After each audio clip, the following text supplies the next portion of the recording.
Hola, buenos días a la teleaudiencia. Pues feliz año. Feliz año dentro de lo que cabe, Dentro ¿verdad? de lo que cabe, El panorama exactamente. pinta muy complicado, pero Vaya, bueno, vaya como actitud iniciamos, ¿no? positiva, así Sí, es. pues no nos queda de otra, Fernando, no nos queda de otra, Exacto, sí. porque hay desafíos para este año que vienen pues muy complicados. Muy complicados. Bueno, yo veo varios. Sí. De hecho, se van acumulando, es increíble, porque estamos a 2 años de gobierno, Claro. en la recta final prácticamente del sexenio, 2 años de los 6, y 2 años muy complicados se avecinan, se avisoran, ¿no? Y yo creo que el principal desafío es el económico. Cuando parecía que todo apuntaba de que por fin teníamos un respiro, el Congreso de la Unión, el Ejecutivo Federal, la sociedad en su conjunto, para presionar sobre las medidas y reformas en materia de seguridad que tiene pendiente el país, que es uno de los grandes pendientes, viene el cambio en el escenario por los 2 acontecimientos recientes muy importantes que están impactando de manera, digamos, profunda, yo diría así, a la economía del país, y que le van a empezar a impactar de una mayor manera. Uno es el triunfo de Trump, eso no hay que olvidarlo. El triunfo de Trump y la toma de protesta, que es el 20 de enero. Ya algunas, digamos, decisiones, no decisiones, sino las propias declaraciones, las presiones que ha hecho el presidente electo Trump. En cuanto a estas advertencias o presiones a las empresas estadounidenses para que no vengan a México a invertir, Ya entre otras medidas, ¿no? ya tiene consecuencias. Por ejemplo, ayer una de las distribuidoras de automóviles y armadoras de automóviles más importantes del mundo anunció que va a dejar invertir $1,600 millones en México para construir una planta que la va a hacer finalmente en Estados Unidos, o lo va a hacer finalmente en Estados Unidos, lo cual implica, según revisé algunos datos, casi 3,000 empleos que no se van a generar en nuestro país. Entonces va sumando cosas, ¿no? Ahora, estas decisiones del presidente electo que van a presionar y obligar a revisar el Tratado de Libre Comercio, no sabemos cómo se van a dar estas negociaciones, pero se tienen que dar. ¿Y qué va a resultar de todas estas negociaciones? Va a ser un tema muy importante este año, y las presiones que esto está generando, por ejemplo, en el peso, claro, y el debilitamiento del peso frente al dólar. Ayer creo que llegamos otra vez a límites históricos en el tema de la devaluación de nuestra moneda. Bueno, ese es un tema muy importante, que ya de por sí había puesto en la mesa un tema de, digamos, incertidumbre económica. Ahora viene el gasolinazo. Sí. El gasolinazo, como ya se ha anunciado en este noticiero, pues amanecimos el 1 de enero con un incremento de 20% de la Magna, 16 la Premium, o al revés, 20 Premium, sí, 16 la Magna, y el diésel 14% o 16%.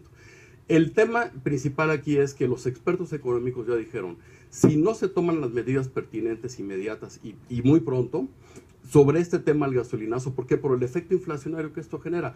Todos los bienes y servicios sí requieren claro, gasolina, y eso y ahí pues, se genera... va a ver, exacto, entonces hay una presión muy importante que está afectando, y esto va a afectar a los bolsillos de los mexicanos. Por eso las protestas sociales que estamos viendo, que son justificadas, que son entendibles, pero no se justifica el uso de la violencia, ¿no? Claro. Que es lo que estamos viendo de manera muy preocupante. Entonces, digamos, según los expertos económicos, si no se hacen las medidas necesarias, este año va a ser el año más inflacionario de los 17 años, en los últimos 17 años, ¿no? Entonces es un tema, sí, realmente preocupante, preocupa, y ahí lo más importante es el impacto social que está generando, las inconformidades, estas manifestaciones, obviamente los bloqueos a gasolinerías, a carreteras, pero ya estamos llegando a temas de delincuencia, de vandalismo, sí, saqueos a algunas tiendas de autoservicio. Oye, es Fernando, increíble. Perdón, sí, es increíble, y aparte también que a estas alturas, y con las manifestaciones en casi todos los estados de la República, no haya una declaración ni del presidente de la República, ni del secretario de Hacienda, ni del mismo Pemex, ¿no? No hay una declaración, y pareciera que esta, digamos, explosión, o no, este clima de animadversión y de rechazo social, o no lo tenía el gobierno, o lo había subestimado, o había subestimado el efecto que iba a generar una decisión de esta naturaleza, o lo tenía medido. Y si lo tenía medido, pareciera que no hay una estrategia de contención inmediata, ¿no? De declaración, de generar y lanzar pues un mensaje de certidumbre para los mexicanos respecto a lo que puede suceder, sobre todo porque, insisto, ya se está violentando el Estado de Derecho. Los saqueos, el vandalismo, ¿no? Me recuerdo un poco lo que vivimos el año pasado con el tema de la CENTE, ¿no? Los bloqueos carreteros fueron por meses, y las pérdidas económicas también fueron por meses para los principales sectores productivos del país y para la gente. Y sobre todo, ¿sabes qué es lo de, bueno, una percepción personal que me he estado dando cuenta? Que ahora en esta manifestación la gente a la que estás afectando con el cierre de calles no se está molestando, al contrario. Dicen, bueno, está bien, me detengo, por ejemplo, en el caso específico de las instalaciones de Pemex aquí en Cuernavaca, está bien, me espero mis 10, 15 minutos a que me dejes pasar porque yo también estoy en contra, pero no puedo manifestarme porque tengo que ir a trabajar, tengo que atender hijos, y entonces ya esto ya es colectivo, ¿no? Y lo estamos viendo de esta manera, de que ya toda la gente está molesta. Está molesta, lo vemos, por ejemplo, lo que hemos visto en redes sociales, ¿no? Yo creo que en ningún otro acontecimiento de los recientes, a partir de que tenemos internet, WhatsApp y demás, había recibido tantos mensajes de rechazo, desde memes, ¿no? Y de pasa la voz, pero eso genera mucha incertidumbre. Claro. Hoy las redes sociales es un medio de comunicación muy importante y genera mucha incertidumbre, que no hay abasto. Y en efecto, en este caso no hay abasto. Yo vengo de Puente de Ixtla y ahí pues no hay manera de cargar gasolina. Por suerte, hace algunos días cargué en la Ciudad de México antes de que iniciara el conflicto. Lo tenía lleno, no me había movido de Puente de Ixtla hasta ahora que vengo a la entrevista y tengo el tanque lleno, ¿no?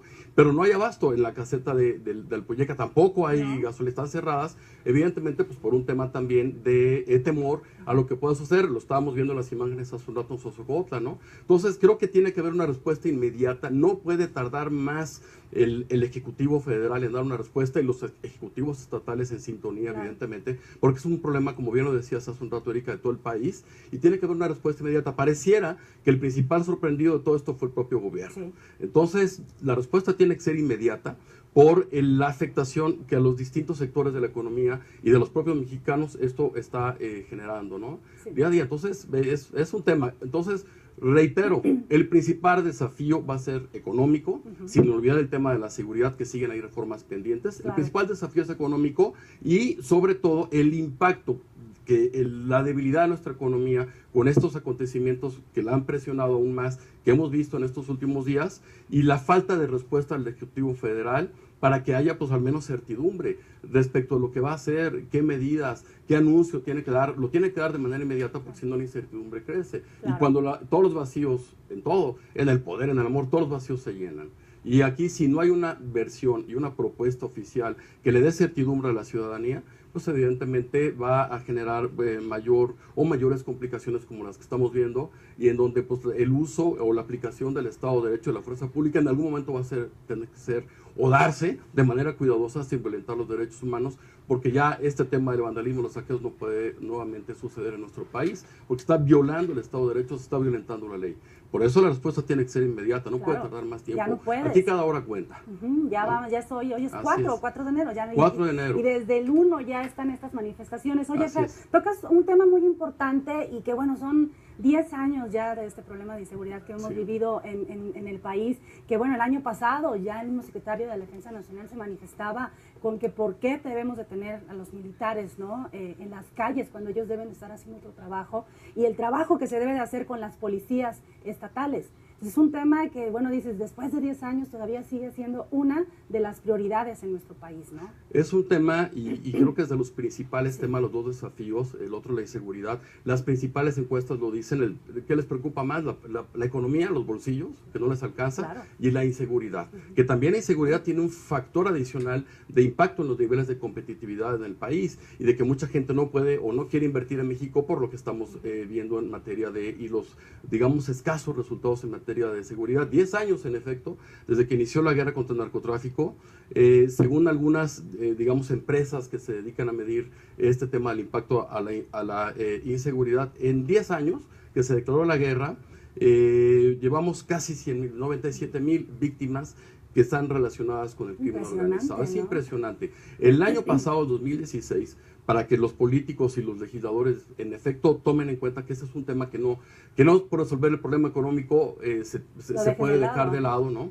El año pasado las cifras varían, pero no tenemos cifras oficiales todavía, pero el año pasado se estima que cerca de 20,000 víctimas vinculadas a un tema de delincuencia. Es decir, el año pasado fue, según algunos expertos lo dicen, el año más importante en cuanto a las víctimas y los homicidios dolosos. Entonces, tiene que haber respuestas rápidas. Hay varios temas que están atorados en el Congreso. La Ley de Seguridad Interior, que la idea es que le dé certidumbre a la actuación de las Fuerzas Armadas. Está el tema del mando de policía adecuado, que unos hablan de un mando mixto, que hay una minuta ya aprobada en el Senado pendiente de Cámara de Diputados sobre un modelo mixto de policía que las haga más profesionales, con esquemas de inteligencia mucho más importantes, etcétera, y otras reformas importantes que están todavía atoradas y que tienen que instrumentarse ya en el próximo periodo de sesiones que inicia en febrero. Entonces son los dos grandes temas. En verdad creo que es hora de ponernos las pilas, tanto los ciudadanos como los políticos,